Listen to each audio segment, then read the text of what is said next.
தென்றலும் வருணும் இப்படி ஒரு மோசமான நிலைமைக்கு தள்ளப்படுவார்கள் என்று யாராவது கொஞ்சமாவது எதிர்பார்த்தார்களா?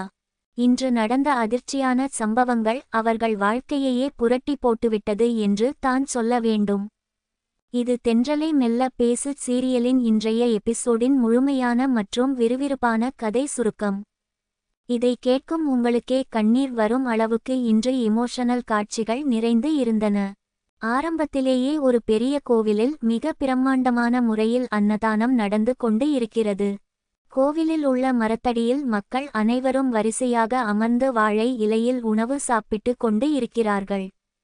அந்த நேரத்தில் குடும்பத்தில் உள்ள பெரியவர்கள் அனைவரும் ஒன்றாக சேர்ந்து நின்று பேசிக்கொண்டு இருக்கிறார்கள். ஒரு பெரியவர் மிகவும் உருக்கமாக பேசுகிறார். கடந்த 10 வருடங்களாக நாம் எந்த ஒரு குறையும் இல்லாமல் இந்த கோவிலில் அன்னதானம் செய்து கொண்டு வருகிறோம் என்று அவர் சொல்லும் போது அங்கே இருக்கும் ஒரு அம்மாவின் முகத்தில் அத்தனை வேதனைகள் அலைமோதுகிறது. அவர் கண்களில் இருந்து கண்ணீர் வழிந்து கொண்டே இருக்கிறது.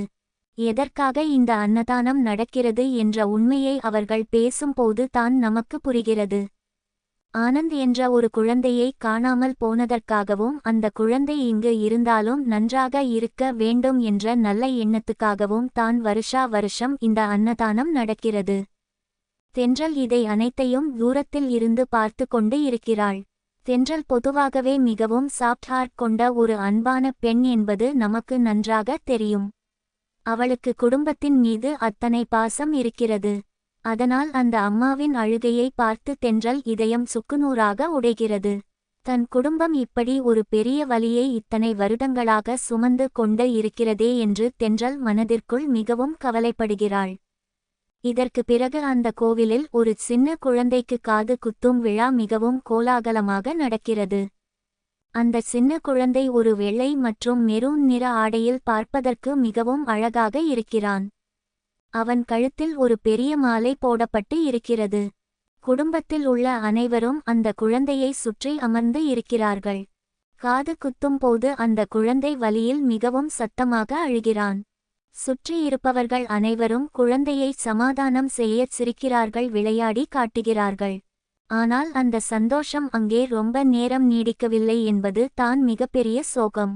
அவர்கள் அனைவரும் சந்தோஷமாக இருக்கும் போது ஒரு நீல நிற சேலை கட்டிய ஒரு மர்மமான பெண் அந்த கோவிலுக்குள் நுழைகிறாள்.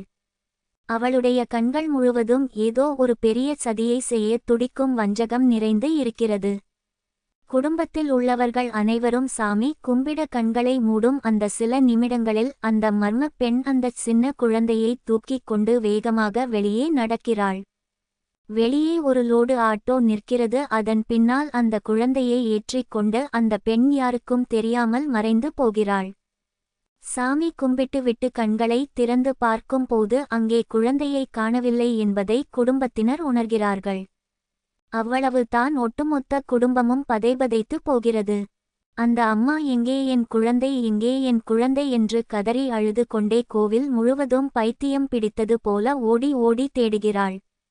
அந்த நேரத்தில் அவளுடைய அழுகையை பார்க்கவே நமக்கு நெஞ்சம் பதறுகிறது. தென்றல் நிலைமையை புரிந்து கொண்டு மிகவும் வேகமாக எல்லாரிடமும் விசாரிக்கிறாள். தென்றல் மனதளவில் மிகவும் தைரியமான பெண் என்பதால் சூழ்நிலையை கையாள நினைக்கிறாள்.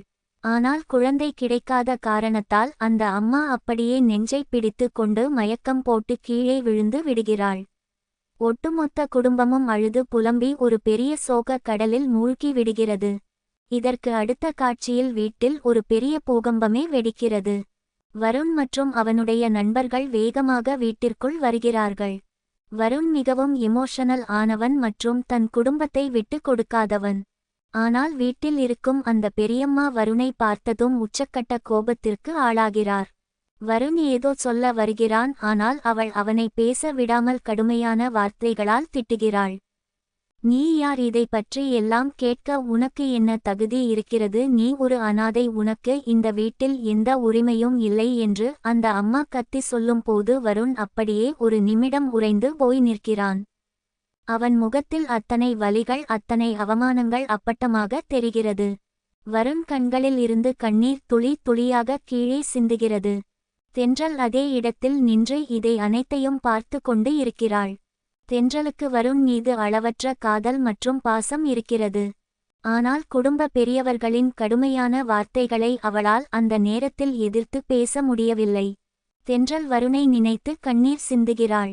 அவளுடைய மனசுக்குள் ஒரு பெரிய போர் நடந்து கொண்டு இருக்கிறது. வருண் தன் வலியை தாங்கிக் கொள்ள முடியாமல் அந்த அம்மாவை பார்த்து மன்னிப்பு கேட்கிறான். ஆனால் அவள் அவனை வெளியே போ என்று வீட்டை விட்டு துரத்துகிறாள்.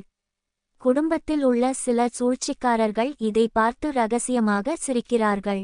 அவர்களால் தான் இந்த மிகப்பெரிய குழப்பம் மற்றும் சண்டை நடந்து இருக்கிறது என்பது தெரிகிறது. வருண் வேறு வழியில்லாமல் அழுது கொண்டே வீட்டை விட்டு வெளியேறுகிறான். வீட்டை விட்டு வெளியே வந்ததும் வருணின் கோபம் எல்லை மீறி போகிறது. வருண் தன் நண்பர்களுடன் ஒரு ஆட்டோவில் ஏறி ஒரு பெரிய அபார்ட்மெண்ட் நோக்கி வேகமாக செல்கிறான். அங்கே செக்யூரிட்டி அவனை உள்ளே விடாமல் தடுக்கிறார். ஆனால் வருண் அவரை தள்ளி விட்டு ஆக்ரோஷமாக உள்ளே நுழைகிறான். அங்கே ஒரு சிவப்பு சட்டை போட்ட ஒரு நபரை பார்த்ததும் வருண் கோபத்தின் உச்சிக்கு செல்கிறான். அந்த நபர்தான் தன் குடும்பத்தின் இந்த நிலைமைக்கு காரணம் என்று வருண் நினைக்கிறான். அவனிடம் சென்று வருண் சட்டையை பிடித்து சண்டைக்கு போகிறான். நீ எப்படி அந்த மாதிரி வேலை செய்யலாம் என்று கேட்டு அவனை அடிக்க கையை ஓங்குகிறான். வருணின் கோபத்தை பார்த்த அந்த நபர் மிகவும் பயந்து போய் கையை எடுத்து கும்பிட்டு மன்னிப்பு கேட்கிறார். இந்த இடத்தில் வருண் தன்னுடைய குடும்பத்திற்காகவும் தென்றலுக்காகவும் எதை வேண்டுமானாலும் செய்வான், எந்த எல்லைக்கும் சென்று அவர்களை பாதுகாப்பான் என்ற அவனுடைய எமோஷனல் மற்றும் ப்ரோடக்டிவ் குணம் நமக்கு மிகவும் ஆழமாக புரிகிறது. இன்னொரு பக்கம் தென்றல் ஒரு கடைக்கு பால் பாக்கெட் வாங்க செல்கிறாள். அங்கே அவள் ஒரு மிகவும் கொடுமையான சம்பவத்தை பார்க்கிறாள். ஒரு ஏழை குடும்பம் வட்டி காசு கொடுக்க முடியாமல் தவித்து கொண்டு இருக்கிறார்கள். அந்த வட்டி வசூல் செய்யும் ஆட்கள் அந்த ஏழை தாயிடம் இரக்கமே இல்லாமல் பணத்தை கேட்டு மிரட்டுகிறார்கள். பணம் இல்லை என்றால் குழந்தையை தூக்கி செல்வேன் என்று அவர்கள் மிரட்டும் போது அந்த ஏழை தாய் அழுது கெஞ்சுகிறாள். தென்றல் இதை அனைத்தையும் பார்த்து கொண்டு இருக்கிறாள். தென்றலின் முகத்தில் அத்தனை வேதனை மற்றும் வலி தெரிகிறது. இந்த உலகத்தில் எப்படி இவ்வளவு ஈவு இரக்கம் இல்லாத மனிதர்கள் இருக்கிறார்கள் என்று அவள் மிகவும் எமோஷனல் ஆகிறாள். தென்றல் எப்பொழுதும் மற்றவர்கள் கஷ்டத்தை பார்த்து சகிக்க முடியாத ஒரு மென்மையான இதயம் கொண்டவள் என்பதை இந்த காட்சி நமக்கு உணர்த்துகிறது. இதற்கு பிறகு தான் இன்றைய எபிசோடின் மிகப்பெரிய ட்விஸ்ட் நடக்கிறது.